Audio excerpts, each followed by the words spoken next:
नमो भगवते वासुदेवाय नमः। जय श्री कृष्ण। राधे राधे।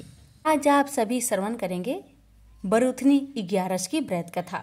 एकादशी व्रत के दिन जो भी भक्त विष्णु भगवान का ध्यान करते हुए एकादशी माता का पूजन करेगा और इन कथाओं को बड़े ही श्रद्धा से पूरा श्रवण करेगा, उसके सभी कष्ट दूर हो जाएंगे और उसे मोक्ष की प्राप्ति होगी। ये प्यारे भक्तगणों, श्रवण करते हैं बरूथनी 11 की व्रत कथा। कथा को पूरा सुनिए और दूसरे भक्तों के पास भी शेयर कीजिए और कमेंट बॉक्स में लक्ष्मी नारायण की जय लिखना ना भूले। एक बुढ़िया माँ एक बार 11 माता का व्रत रखी, बड़ी ही भाव भक्ति से पूजा अर्चना की। उन्हें वृद्ध अवस्था में क्या बाधा थी, वो तो अपने पुत्र पौत्रों की सुख सुविधा के लिए व्रत रखने लगी। वे दिन भर तो जरा कठोर मन करके अपनी प्यास को रख रही। दिन में पूजा पाठ किया, कथा सुनी और पंडित जी को मिट्टी के पात्र में भरकर पानी और ऋतुफल दान दिया। दोनों भर भर कर बूरा वितरण किया। उन्हें गर्मी के कारण बहुत बेचैनी हो रही थी। इस कारण से बड़ी देर तक पानी में पड़ी रही और पानी की कुल्ला करती रही, मुंह धोती रही। तब कहीं थोड़ा बहुत धैर्य बंध पाया। धूप तो तेज पड़ रही थी, इस कारण बार बार मुंह सूख रहा था। बूढ़ी माँ बहुत बेचैन हो रही थी। एक बुढ़ापा और दूसरे ये भयंकर गर्मी, वृद्ध अवस्था की स्थिति तो कुछ दूसरे ही प्रकार की होती है। ऐसे तैसे रो धो के दिन कट पाया। अब पहाड़ सी रात सामने थी, उसका काटना बड़ा ही कठिन दिखाई दे रहा था। खटिया पर पड़े शांति नहीं मिल रही थी। वे बार बार करवट बदल रही थी। अनेक बार वो बाहर जाती और भीतर आती। उन्हें घर के अंदर शांति नहीं थी। वे पड़ी पड़ी एकादशी माता का स्मरण करती रही। वे कहती रही कि हे माता जी, आप मेरी लाज रखेगा, आप ही मुझे शक्ति दे दीजिएगा जिससे मैं भली भांति आपका व्रत कर सकूं और ये पहाड़ सी रात शांति पूर्वक व्यतीत हो सके। प्यास के कारण बूढ़ी माँ की बेचैनी तो बढ़ ही रही थी। उन्होंने धैर्य रखने का बहुत प्रयास किया, किंतु सहनशीलता की सीमा टूट गई और वे घबराकर एकदम चिल्ला पड़ी। बोली, बचाओ बचाओ बचाओ। अम्मा का चिल्लाना सुनकर परिवार भर के नर नारी, बच्चे और पड़ोसी एकत्रित होकर बूढ़ी अम्मा की खटिया के समीप पहुंच गए। सबने पूछा, अम्मा जी आपको क्या हो गया? आप क्यों चिल्ला पड़ी है? आप इस वृद्धावस्था में ये कठिन व्रत क्यों कर रही हैं? अम्मा जी ने कहा, शक्ति से ही भक्ति होती है। थोड़ी ही देर में वे फिर से बोली कि अरे हमारे प्राण तो ही निकल जा रहे हैं। मेरी छाती पर ठंडे पानी का घड़ा रख दीजिए। नातियों ने दादी की छाती पर ठंडे पानी का पात्र रख दिया। तब कहीं उन्हें थोड़ा बहुत आराम मिला और थोड़ी देर के लिए उन्होंने अपनी आंखें बंद कर ली। एकादशी माता ने सोचा कि ये बूढ़ी अम्मा है तो बहुत कठोर, जरा जाकर उसकी परीक्षा लेनी चाहिए। वे आधी रात को मुर्गा बनकर टेर लगाने लगी। मुर्गा की आवाज सुनकर दादी जल्दी से उठी और बाहर जाकर आसमान की ओर देखा, किंतु आसमान में कहीं उन्हें प्रातःकालीन तारा दिखाई नहीं दिया। वे सोचने लगी कि ये मुर्गा क्यों और कैसे बोल गया है। वे तो आधा रात मालूम प्रतीत होता है। उन्हें प्यास तो बहुत लग ही रही थी। थोड़ा बहुत उनका मन भी विचलित होने लगा था, किंतु अंत में उन्होंने दृढ़ निश्चय किया कि मैं अब व्रत को पूर्ण करके ही छोड़ूंगी, चाहे कुछ भी हो जाए, मेरा प्राण ही क्यों ना निकल जाए। ये सोचकर फिर वे खटिया पर शिथिल होकर सो गई। थोड़ी ही देर में एकादशी माता ने उनकी फिर से परीक्षा लेनी चाहिए। एक छोटी सी बालिका एक गिलास में शरबत लेकर उनके सिरहाने खड़ी हो गई और जोर से बोली, दादी जी सवेरा हो गया, हाथ मुंह धोकर शरबत पी लीजिएगा। पहले तो शरबत का गिलास देखकर उनका मन ललचाने लगा, किंतु अचानक व्रत का स्मरण हो आया और उन्होंने सोचा कि मैं किसी भी प्रकार से अभी शरबत नहीं पी सकती हूँ, और वे शांतिपूर्वक अपनी खटिया पर लेट गई। फिर थोड़ी देर में उन्हें ऐसा लगा कि जैसे किसी ने उन्हें पानी के कुएं में पटक दिया हो। वे बड़ी देर तक उस कुएं में हाथ पांव चलाती रही, किंतु उन्होंने अपने मुख में पानी की एक बूंद भी नहीं जाने दी और वे दृढ़तापूर्वक अपना व्रत पालन करती रही। थोड़ी ही देर में न जाने कहां से सामने आग जलने लगी, जिससे भारी गर्मी बढ़ने लगी। प्यास के कारण प्राण निकलने लगे, किंतु बूढ़ी अम्मा का कुछ भी नहीं बिगड़ पाया। वे जहां की तहां मुस्कुराती हुई बैठी रही। थोड़ी ही देर में बाहर प्रकाश दिखाई देने लगा। ऐसा लगा कि जैसे सवेरा हो आया। बूढ़ी अम्मा ने जब बाहर निकलकर देखा तो समझ गई कि अभी सवेरा होने में 3-4 घंटे की देरी है। यह जानकर वे शांतिपूर्वक इधर उधर घूमने फिरने लगी। एकादशी माता ये बात अच्छी तरह से समझ गई कि ये बूढ़ी अम्मा किसी भी प्रकार से अपने व्रत से नहीं टल सकती। वे उनके सत्य व्रत को ही अच्छी तरह से समझ गई। सवेरा होते ही बूढ़ी माँ ने स्नान किया, भगवान का पूजा पाठ किया, एकादशी माता की कथा सुनी, ब्राह्मणों को दक्षिणा देकर भोजन करवाया। तब कहीं बूढ़ी अम्मा ने जल ग्रहण किया। कन्याओं को भोजन कराने के बाद अम्मा ने भोजन किया। उस श्रेष्ठ व्रत के प्रताप से बूढ़ी अम्मा की आयु में वृद्धि हो गई। उनका घर परिवार हरा भरा हो गया। घर में अब उनके कोई भी अभाव नहीं रहा। वे हर तरह के सुख साधनों से संपन्न हो गई। नाती नातिनों से उनका घर भर गया और वे उसी दिन से 12 महीने की एकादशी का व्रत करने लगी। एकादशी माता के व्रत के प्रताप से इस संसार में हर प्रकार के सुख भोग कर अंत में बैकुंठ धाम को चली गई। से बोलिए एकादशी माता की जय। प्रेम से बोलिए लक्ष्मी नारायण की जय। जय श्री कृष्ण, राधे राधे। प्यारे भक्तगणों, आज की वीडियो में आप सभी श्रवण करेंगे बड़ी ही दुर्लभ 11 माता की व्रत कथा। इनकी कथाओं को जो भी भक्त 11 के दिन श्रद्धा पूर्वक श्रवण करता है, उसकी सभी मनोकामना 11 माता अवश्य पूर्ण करती है। तो आइए बड़े ही श्रद्धा से प्रसन्नचित मन से कथा को पूरा अवश्य सुनिएगा। हे 11 माता, मैं आपकी भक्तों को आपकी कथा सुनाने जा रही हूँ। अगर हमसे अनजाने में कुछ गलती हो उसे क्षमा करना और अपनी सभी भक्तों की मनोकामना को पूर्ण करना। कथा इस प्रकार है। एक बार एक राज्य में एक राजा रहते थे। राजा बहुत ही बुद्धिमान और बलशाली थे। राजा सदैव अपनी प्रजा का बहुत अच्छे से ध्यान रखते थे। प्रजा भी अपने राजा को बहुत पसंद करते थे। राजा की 2 बेटियां थी। राजा अपनी दोनों बेटियों से बहुत प्रेम करता था। राजा की छोटी बेटी देखने में बहुत सुंदर और आकर्षक थी और राजा की बड़ी बेटी छोटी बेटी के मुकाबले थोड़ा कम सुंदर थी। राजा की छोटी बेटी 11 माता का पूजन किया करती थी और सभी लोग राजा की छोटी बेटी से बहुत प्रेम करते थे और बहुत प्रशंसा करते थे। राजा भी अपनी छोटी बेटी को बड़ी बेटी से अधिक प्रेम करते थे, जिस कारण राजा की बड़ी बेटी अपनी छोटी बहन से बहुत नफरत करने लगी। राजा की दोनों बेटियां जब बड़ी हो गई, तब एक पड़ोस राज्य में रहने वाला राजकुमार राजा की बड़ी बेटी के लिए रिश्ता लेकर आया। लेकिन जैसे ही उस राजकुमार की नजर राजा की छोटी बेटी पर पड़ी, तो वह राजकुमार राजा की छोटी बेटी पर आकर्षक हो गया और उससे पहले नजर में ही प्रेम कर बैठा। उस राजकुमार ने राजा की बड़ी बेटी के साथ विवाह करने से मना कर दिया और उसने राजा से कहा कि मैं आपकी छोटी बेटी से विवाह करना चाहता हूँ। जिसके बाद राजा की बड़ी बेटी यह देखकर अपनी छोटी बहन से बहुत क्रोधित हो गई और राजा की बड़ी बेटी ने अपनी छोटी बहन को अपना सबसे बड़ा दुश्मन मान लिया। राजा की बड़ी बेटी ने अपनी छोटी बहन से बदला लेने का निर्णय लिया। जिसके लिए उसने अपनी छोटी बहन को जान से मारने का प्लान बनाया।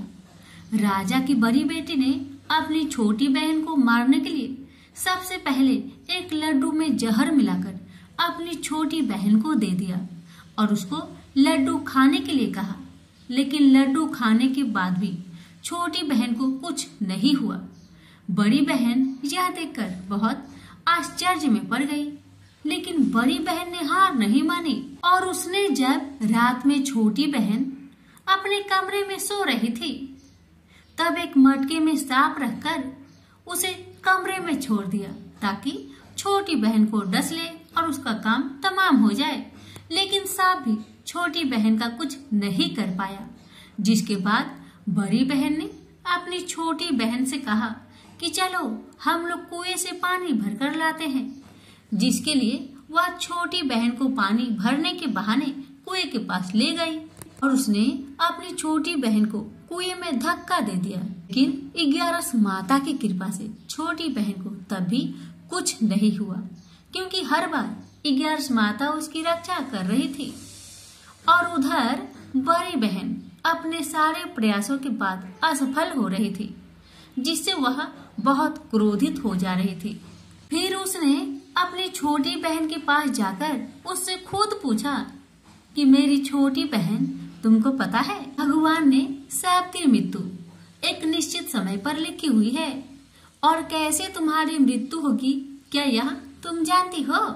तब छोटी बहन ने अपनी बड़ी बहन को बताया कि हाँ, मैं जानती हूँ मेरी मृत्यु कैसे होगी।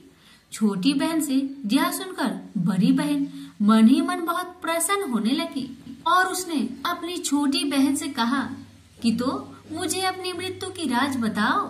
छोटी बहन ने अपनी बड़ी बहन से कहा कि मेरी मृत्यु तो एक तोते में है, जो तोते के गले में एक हार है, उसी में मेरा प्राण छुपा हुआ है। जब तक कोई भी व्यक्ति तोते को मारकर वह हार अपने गले में पहनेगा तो मैं मूर्छित हो जाऊंगी, और जैसे ही उस हार को अपने गले से उतारेगा तो मैं वापस जीवित हो जाऊंगी। अपनी छोटी बहन की मृत्यु का राज जानकर बड़ी बहन बहुत खुश हो गई और वह अपनी छोटी बहन को मारने के लिए उसके पालतू तोते को ढूंढना शुरू कर दिया। और छोटी बहन को इस बात का आभास तक न हुआ कि कोई उसकी जान लेना चाहता है, जिसके लिए वह अपने पिताजी के पास गई और उसने अपने पिताजी से कहा कि पिताजी, मेरी मृत्यु के बाद आप मुझे जलाइएगा मत, बल्कि आप मुझे अपनी पुरानी हवेली में एक पलंग में लेटाकर छोड़ दीजिएगा। अपनी छोटी लड़की की यह बात सुनकर राजा बहुत आश्चर्य में पड़ गया और उसने अपनी बेटी से पूछा, बेटी, तुम यह क्या कह रही हो? तब राजा की छोटी बेटी ने बताया, पिताजी, समय किसी के लिए नहीं रुकता है, कब क्या हो जाए किसी को कुछ पता नहीं है। और फिर राजा ने अपनी छोटी बेटी से कहा कि तुम ऐसी बातें क्यों कर रही हो? 2-3 दिन में तुम्हारा विवाह है। लेकिन छोटी बेटी ने अपने पिताजी को ऐसा करने पर मजबूर कर दिया और उसने वचन ले लिया। राजा ने भी अपनी छोटी बेटी की बात स्वीकार कर ली और 2-3 दिनों के बाद जब शादी का समय आया तब राजकुमार बारात लेकर राजा के घर आया और राजकुमार और राजा की छोटी बेटी का विवाह शुरू हो गया। जैसे ही राजा की छोटी बेटी राजकुमार के साथ फेरे लेना शुरू करती है तो उसकी बड़ी बहन अपनी छोटी बहन के कमरे में जाकर उसके तोते को पकड़ लेती है और उसको जान से मार देती है। तोते के गले में जो हार था उसको अपने गले में धारण कर लेती है। जैसे ही बड़ी बहन उस हार को अपने गले में धारण करती है तो उधर छोटी बहन 3.5 ही फेरे ले पाती है और वह फिर बेहोश होकर गिर जाती है। जिसके बाद राजा ने बड़े बड़े हकीमों को बुलवाया और अपनी छोटी बेटी का इलाज करने के लिए कहा। राजा की बात सुनकर वैद्य ने छोटी बेटी को जब चेक किया, राजा को बताया कि आपकी छोटी बेटी ना तो जीवित है और ना मरी हुई है। यह मैं ऐसी पहली बार देख रहा हूँ। राजा ने वैद्य और हकीम को ये बात बाहर बताने से मना कर दिया कि अगर तुमने यह बात किसी को बाहर बताई तो मैं तुम्हें फांसी दे दूंगा। राजा ने ऐसे दोनों को धमकाया। राजा ने अपनी छोटी बेटी को पुराने महल में जाकर एक पलंग में लेटा दिया और वहाँ पर कुछ सैनिक को तैनात कर दिया। वापस अपने महल पर आ गया। राजा की बड़ी बेटी अपने पिताजी के पास आई और कहने लगी, पिताजी, अगर यह शादी संपन्न नहीं हुई तो आपकी इज्जत का क्या होगा? आप कहे तो मैं आपकी इज्जत बचाने के लिए राजकुमार से शादी करने के लिए तैयार हूँ। जिसके बाद राजा ने अपनी बड़ी बेटी की बात मान ली और राजा ने बड़ी बेटी को छोटी बेटी के कपड़े पहनाकर मंडप पर भेज दिया। लेकिन राजकुमार यह जान गया कि यह राजा की छोटी बेटी नहीं बल्कि बड़ी बेटी है। लेकिन जब राजकुमार ने शादी करने से मना किया तो सभी लोग ने राजकुमार को विवश करके राजा की बड़ी बेटी से बचे हुए फेरे संपन्न करा दिए और विवाह करवा दिया। जिसके बाद राजकुमार राजा की बड़ी बेटी को अपने महल ले गया। राजकुमार राजा की बड़ी बेटी से ना तो बात करता था, नहीं उसको पसंद करता था और ना ही उसके आसपास भटकता था। और राजकुमार ने यह फैसला लिया था कि वह अपनी प्रेमिका को ढूंढ कर रहेगा और यह जानकर रहेगा कि उसके साथ क्या हुआ है। एक दिन राजकुमार अपने घोड़े पर सवार होकर राजा के पुराने महल के पास पहुंच गया, जहां पर उसने कुछ सैनिकों को देखा। महल के पास पहुंचकर राजकुमार ने जब महल को ध्यान से देखा तो वह समझ गया कि यह तो हमारे ससुर जी का महल है। तब राजकुमार ने सैनिकों से पूछा, तुम लोग यहाँ क्या कर रहे हो और इस महल के अंदर उस पलंग में कौन लेटा हुआ है? जिसके बाद सैनिकों ने बताया कि यहाँ पर राजा की छोटी बेटी लेटी हुई है। यह सुनकर राजकुमार बहुत प्रसन्न हुआ और चिंतित भी हुआ। वह तुरंत अपनी प्रेमिका के पास पहुँच गया और उसकी सेवा करने लगा। जैसे ही रात हुई तो राजा की छोटी बेटी उठकर खड़ी हो गई। राजकुमार यह देखकर बहुत खुश हुआ और उसने अपनी प्रेमिका से पूछा कि तुम यहाँ क्या कर रही हो? तुम मेरे साथ मेरे घर चलो। राजा की छोटी बेटी ने राजकुमार को सारी बातें बता दी कि मेरी जान एक तोते में बसी थी और मैंने यह सब सिर्फ अपनी बड़ी बहन को बताया था और मुझे पता है कि उसने ही मुझे मारने का प्रयास किया है। उसके पास एक हार है जिसको वह सुबह पहन लेती है और रात को उतार देती है। जब तक वह हार को पहने रहती है तब तक मैं मूर्छित रहती हूँ और जैसे ही वह हार को उतार देती है तो मैं जीवित हो जाती हूँ और जब तक मेरी बहन के पास वह हार है तब तक मैं ऐसे ही जीवित और मूर्छित होती रहूंगी। अगर मेरी बड़ी बहन के पास जो हार वह मेरे हाथ लग जाए तो मैं हमेशा के लिए जीवित हो जाऊंगी। राजकुमार यह बात सुनकर राजा की छोटी बेटी के पास रहने का निर्णय ले लिया और उसने अपने बचे हुए सारे फेरे उस पलंग में लेटी राजकुमारी की छोटी बेटी के साथ ले लिए और अपना विवाह को पूर्ण कर लिया और वहीं पर रहने लगा। देखते ही देखते कुछ समय में राजा की छोटी बेटी और राजकुमार की पत्नी पेट से हो गई। एक दिन राजकुमार को किसी काम से बाहर जाना पड़ा। तब छोटी बहन के पेट में बहुत तेज दर्द होने लगा, जिसके बाद उसने 11 माता का ध्यान किया। जिसके बाद वहां पर 11 माता प्रकट हुई और उन्होंने अपने भक्तों के दर्द को दूर किया और एक पुत्र की प्राप्ति करवाई। और वहीं पर अचानक से राजकुमार भी आ गया। राजकुमार ने 11 माता को देखा तो वह आश्चर्य हो गया और उसने तुरंत माता को प्रणाम किया और 11 माता ने राजकुमार से कहा, जब तुम्हारा बेटा 5 वर्ष का हो जाए तो तुम अपनी पत्नी के हार आकर इसके गले में डाल देना। और देखते देखते राजकुमार और राजा की छोटी बेटी का पुत्र 5 वर्ष का हो जाता है। तो राजकुमार अपने बेटे से कहता है कि बेटा, मैं कुछ काम से बाहर जा रहा हूँ, तुम अपनी माता का ध्यान रखना। और वह वहाँ से चला जाता है। राजकुमार को बाहर निकलता देख बड़ी बहन के सैनिक देख लेते हैं और वह बड़ी बहन को जाकर सारी बातें बता देते हैं। जिसके बाद बड़ी बहन अपनी छोटी बहन के पुत्र को वहां से उठवा लेती है और उसको मरवा देती है। छोटी बेटी के पुत्र के 2 टुकड़े करवा देती है। पहला टुकड़ा चक्की के पास छुपा देती है और दूसरा टुकड़ा अपनी पलंग के नीचे रख देती है। 11 माता बड़ी बहन की सारी करतूत अपनी आंखों से देख रही थी। उनसे रहा नहीं गया। वह एक भिखारी का रूप लेकर बड़ी बहन के पास चली आती है, जिसके बाद वहां पर भिक्षा मांगने लगती है। बड़ी बहन अपने नौकरों से कहती है कि जाकर भिक्षा दे दो, लेकिन जैसे ही नौकर 11 माता को भिक्षा देने के लिए आते हैं तो माता उन्हें मना कर देती है और कहती है कि मैं तुम्हारे महारानी से ही भिक्षा लूंगी, जाओ जाकर कह दो। इसके बाद बड़ी बहन स्वयं ही भिक्षा देने के लिए माता के पास आती है। तब माता एक बिल्ली का रूप लेकर उसके कमरे में चली जाती है और वहां पर छोटी बेटे के पुत्र के टुकड़े को जोड़ देती है और उसे जीवित कर देती है। उसे वहां से ले जाती है। राजकुमार अपने बेटे को लेकर अपनी पत्नी के पास जाता है और उसे कहता है कि तुम इसका ध्यान रखना। अगर तुम इस बच्चे का अच्छे से ध्यान रखोगी तो मैं तुमसे बात करूंगा।